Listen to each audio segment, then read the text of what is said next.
क्या होते हैं, जैसे मैंने यहाँ पे एक सर्कल बनाया, ठीक है। अगर इस सर्कल, ये एक पूरा सर्कल है और इस सर्कल को मैंने टू पार्ट्स में डिवाइड कर रखा है, एक सेंटर में लाइन ड्रॉ करके। ये क्या है, एक पूरा सर्कल, और यहाँ पे ये टू पार्ट्स में डिवाइड है, ठीक है। तो सर्कल क्या है, ये वन सर्कल है, वन सर्कल, और यहाँ पे क्या है, इसके ये टू पार्ट्स हैं। तो ये क्या हो गया, 1/2, यानी कि एक सर्कल के टू पार्ट्स हो गए, वन सर्कल के टू पार्ट्स हो गए। तो क्या फ्रैक्शन हो गया, ये 1/2। अगर मैं इसको और इसके एक लाइन और ड्रॉ कर देती हूँ तो कितने पार्ट्स हो जाएंगे इसमें, 1 2 3 4। तो क्या हो जाएगा, ये 1/4, यानी कि इसका हर ईच पार्ट, जो एक हर एक पार्ट है वो 1/4 है, ठीक है। अगर मैं इसमें एक लाइन और ड्रॉ कर देती हूँ तो कितने पार्ट हो जाएंगे, 1 2 3 4 5 6। तो क्या हो जाएगा, 1/6, यानी कि एक सर्कल के अंदर 6 पार्ट्स हो गए। तो हर एक पार्ट क्या हो जाएगा, 1/6 1/6 1/6 हो जाएगा।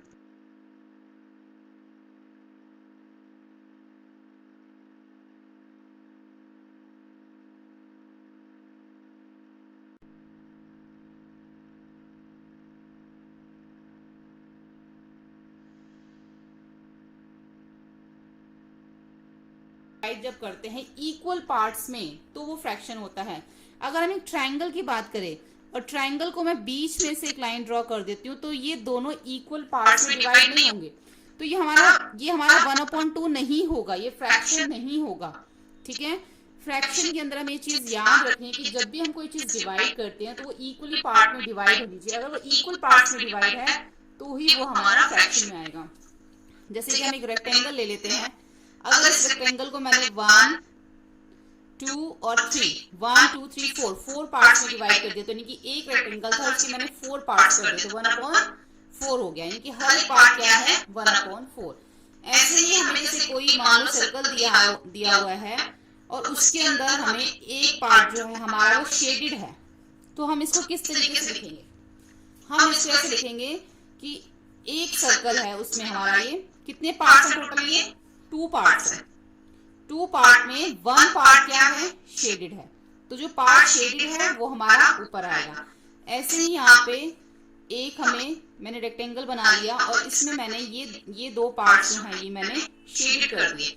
टोटल कितने पार्ट्स हैं, 3 पार्ट्स हैं, जिसमें शेडेड कितने हैं, 2 शेडेड हैं, ठीक है। जब हमें शेडेड करने होते हैं पार्ट्स फ्रैक्शन के अंदर तो हम उसको इस तरीके से करते हैं। अगर हमें पहले से ही शेडेड दे रखा है, हमें बताना है कि कितना पार्ट शेड है, तो हम इसको इस तरीके से लिखेंगे। अगर यहाँ पे कोई और शेप कोई भी यहाँ पे हो, लेकिन अगर इक्वल पार्ट्स में डिवाइड हो तभी आप उसको फ्रैक्शन बता सकते हो। अगर मैं यहाँ पे एक और रेक्टेंगल बना लेती हूँ और इस तरीके से उसको डिवाइड कर देती हूँ तो ये इक्वल पार्ट्स में डिवाइड है। इसमें से ये जो पार्ट्स हैं ये क्या है, शेडेड है। तो टोटल कितने पार्ट्स हैं, 6 में से कितने पार्ट शेडेड हैं, 4, तो 4/6 हो गया। अगर आपको बोला जाता है कि आपको 5/10 पार्ट जो है वो शेडेड करने हैं, तो आप कैसे करोगे, पहले तो आप सॉरी यहाँ पे 6 आ जाएगा। पहले तो आपको जिस भी चीज में बोला जाएगा वो करने के लिए, तो पहले आपको इसके अंदर कितने पार्ट्स बनाने पड़ेंगे, 10 तो पार्ट्स बनाने पड़ेंगे।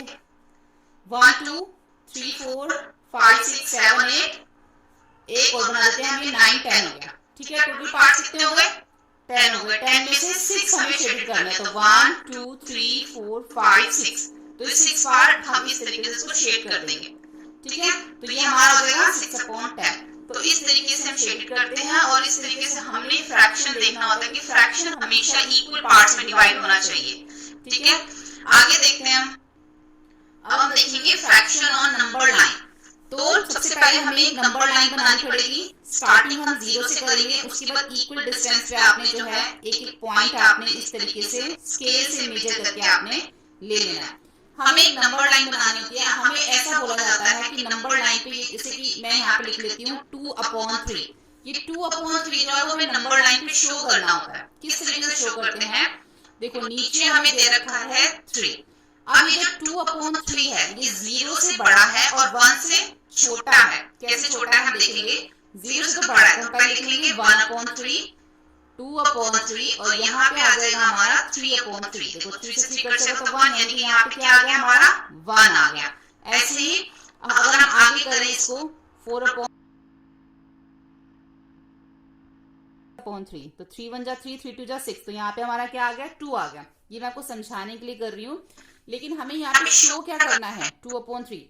तो हमारा 2/3 कहाँ आ रहा है, इधर हमारा ये 2/3 आ रहा है। ठीक है, इस तरीके से हमें नंबर लाइन के ऊपर जो है शो करना होगा। जैसे मैंने आपको बताया 0 से तो बड़ा है 2/3, लेकिन 1 से क्या है, छोटा है। ऐसे अगर मान लो हमें यहाँ पर 1 या फिर आप यहाँ पे लिख लो 6/8 आपको शो करने के लिए बोला जाए नंबर लाइन पे, तो आप कैसे करोगे, सेम इसी तरीके से करोगे। 0 ये भी 0 से बड़ा है और 1 से छोटा है, तो ऐसे आप इसको इक्वली डिस्टेंस पे ले लेना। 1/8, 2/8, 3/8, 4/8, 5/8, 6/8, 7/8, और यहाँ पे आ जाएगा हमारा 8/8, मतलब 1 आ जाएगा। 8 से 8 कटेगा तो 1 आ जाएगा। तो हमने क्या शो करना है, 6/8। 6/8 0 से बड़ा है, 1 से छोटा है। तो नंबर लाइन के ऊपर फ्रैक्शन जो है वो हम इस तरीके से शो करते हैं।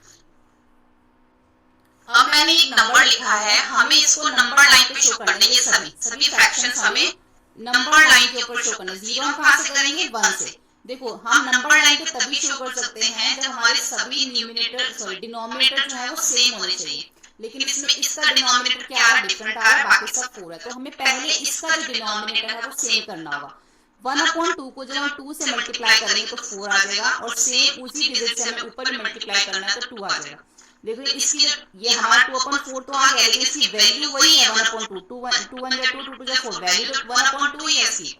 लेकिन हमने इसको इक्वल करना था, इसका जो डिनोमिनेटर वो सेम करना था, इसलिए हमें इन दोनों को 2 से मल्टीप्लाई करना पड़ा। ऐसे केस में आपको इसी तरीके से जो है करना पड़ेगा। तो सबसे पहले यहाँ पर हमारा क्या आएगा, 1/4।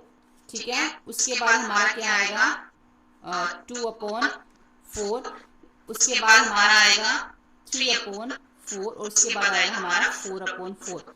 अब यहाँ पे पहले 1/4, अब ये हमारा क्या आया था मल्टीप्लाई करके 2/4, लेकिन इसकी वैल्यू क्या है, 1/2 ही है इसकी वैल्यू। अब जब 4 को 4 से कट करोगे तो इसकी वैल्यू क्या है, 1 है।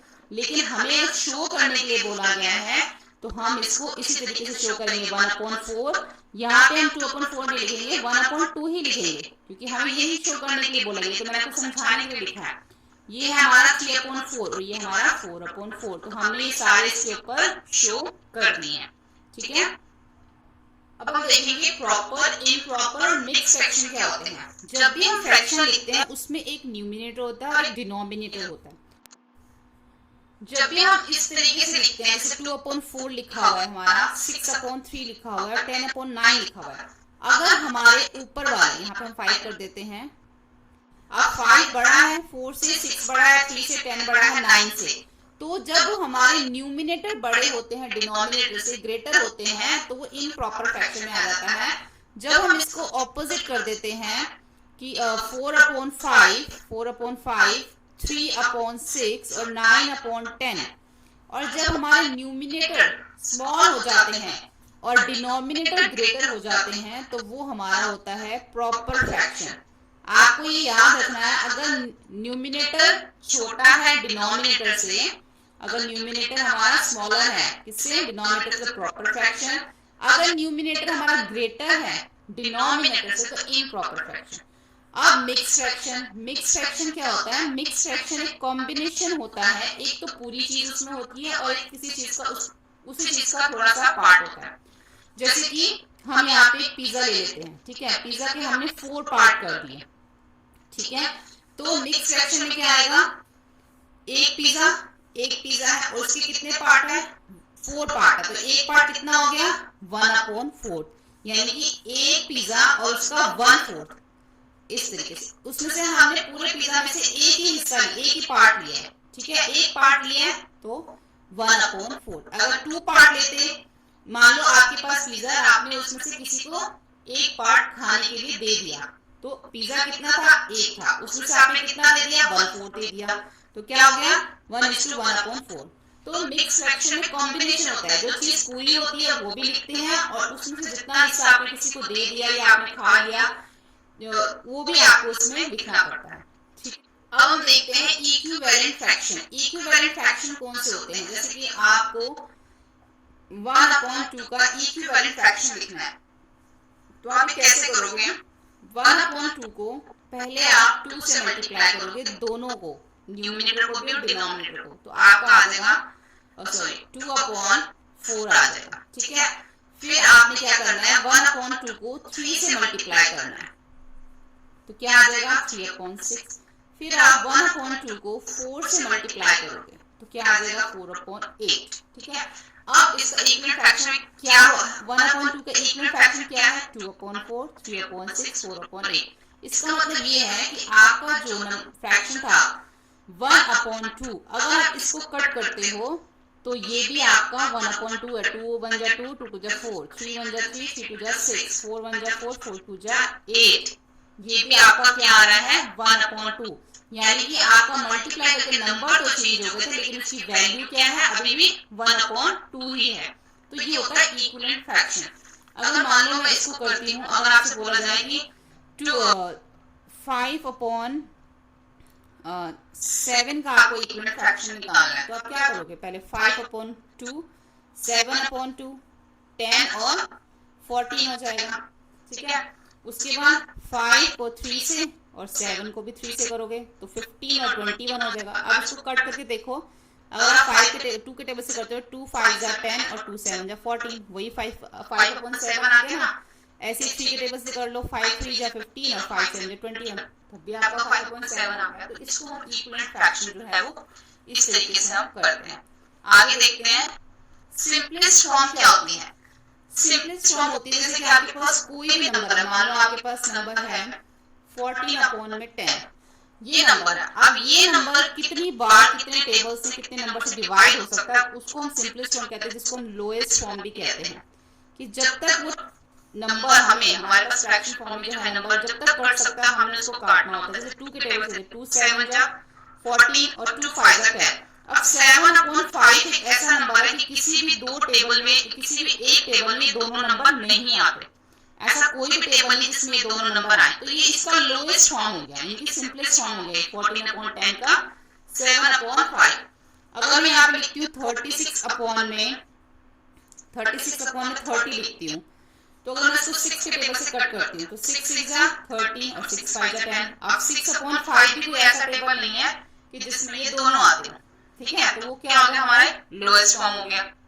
अब एक नंबर है 48/60, इसको पहले 2 से कट करते हैं, 2 2 जा 4, 2 2 जा 4 और 2 4 जा 8, ऐसे ही 2 3 जा 6 और 0 आ गया। अब ये फिर से 2 से जाएगा, 2 1 जा 2, 2 2 जा 4, ये 2 1 जा 2 और 2 5 जा 10। अब 3 के टेबल से 3 4 जा 12, 3 5 जा 50। अब ये 4 और 5 जो है वो दोनों एक टेबल में नहीं आते, तो इसका लोएस्ट फॉर्म क्या हो गया 4 और 5, इसके आगे अभी किसी भी टेबल से नहीं कट हो सकता। तो इसको हम बोलते हैं सिंपलेस्ट फॉर्म या लोएस्ट फॉर्म। उसके बाद हम आगे देखते हैं, इसमें है लाइक और अनलाइक टर्म, कि लाइक और अनलाइक टर्म जो है वो कौन सी होती है। लाइक टर्म जिसमें हमारे जो डिनोमिनेटर, जैसे मान लो यहाँ लिखा हुआ 1/15, 7/15, यहाँ लिखा हुआ 10/15, तो इसमें क्या है, हमारे डिनोमिनेटर सेम है सारे, तो ये हमारी कौन सी हो गई, लाइक टर्म हो गई। ठीक है, सॉरी लाइक फ्रैक्शन हो गया, ये हमारा लाइक फ्रैक्शन हो गया। अगर हमारा जो है इसमें आ जाए 2/10, 2/7, 2/3, तो इसमें क्या है, हमारे डिनोमिनेटर सेम है, तो ये लाइक फ्रैक्शन हो गया। इसमें क्या है, हमारे न्यूमिनेटर सेम है, तो ये हमारा अनलाइक फ्रैक्शन हो गया। ठीक है, जब डिनोमिनेटर सेम हो तो लाइक, जब न्यूमिनेटर सेम हो तो वो अनलाइक फ्रैक्शन होता है। तो हमें ना कई बार लाइक और अनलाइक फ्रैक्शन के अंदर कंपैरिजन भी करना होता है। वो कंपैरिजन हम कैसे करते हैं, जैसे मान लो हमें दे रखा है 3/10 और यहाँ पे दे रखा है 7/10। अब हमें बताना है कि इन दोनों में से कौन सा ग्रेटर है। तो आपको जब डिनोमिनेटर सेम होंगे तो आप देखते ही बता सकते हो कि 3 और 7 में से 7 ग्रेटर है। अगर यहाँ पे लिख दूं 6/3 और यहाँ पे लिख दूं 8/3, तो इसकी भी डिनोमिनेटर सेम है, तो आप 6 और 8 देख के बता सकते हो कि 8 जो है वो 8/3 ग्रेटर है 6/3 से। ठीक है, अनलाइक फ्रैक्शन में हमें जब यहाँ पे हमने क्या किया, इसको कंपेयर किया, बताया कौन सा बड़ा है कौन सा छोटा। ऐसे अनलाइक में अगर हमें कंपेयर करना पड़े इसमें, ठीक है, जिसमें हमारे न्यूमिनेटर सेम होते हैं, जैसे कि यहाँ पर है, इसको मैं ऑपोजिट कर देती हूँ, 10/3 और 10/7, 3/6 और 3/8। अब हमारे क्या होगा, न्यूमिनेटर सेम होगा।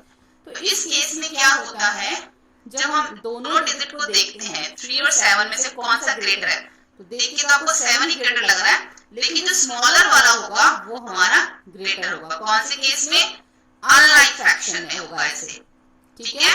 जो हमारा स्मॉलर होगा वही ग्रेटर होगा। अब दोनों के न्यूमरेटर सेम है, 6 और 8 में से कौन सा ग्रेटर होगा, जो स्मॉल है वही ग्रेट है, ठीक है। ये याद रखना है आपने अनलाइक फ्रैक्शन के अंदर। जब लाइक और अनलाइक होंगे फिर तो आप कर लोगे। अब कई बार ऐसा केस होता है कि जिसमें आपके ना ही वो लाइक होता है और ना ही अनलाइक होता है, लेकिन फिर भी आपको बताना होता है कि कौन सा ग्रेटर है और कौन सा स्मॉलर। जैसे कि आपके पास है 2/3 और यहाँ पर है 4/6। अब बताना कि इन दोनों में से कौन सा ग्रेटर है, तो कैसे बताओगे। इस केस में क्या करते हैं, हम लोग एलसीएम लेते हैं हमेशा डिनोमिनेटर का, कोई भी नंबर, जैसे 3 और 6 है, इसका हम एलसीएम ले लेंगे, 3 1 जा 3, 3 2 जा 6, फिर 2 से ले लेंगे, 2 1 जा 2। अब इन दोनों को मल्टीप्लाई कर लेंगे, क्या आ जाएगा, 3 2 जा 6। तो हमारा एलसीएम क्या आया, 6। अब हमें दोनों के डिनोमिनेटर 6 करने हैं। पहले लिख लेंगे 2/3 और इधर लिख लेंगे 4/6। 3 को हम 2 से मल्टीप्लाई करेंगे, 6 आ जाएगा, सेम उसी डिजिट से ऊपर करेंगे 4 आ जाएगा। 6 को 1 से मल्टीप्लाई करेंगे, 6 ऊपर भी 1 से करेंगे तो 4। दोनों ही सेम आ गए, बाई चांस है, दोनों ही जो है सेम आ गए।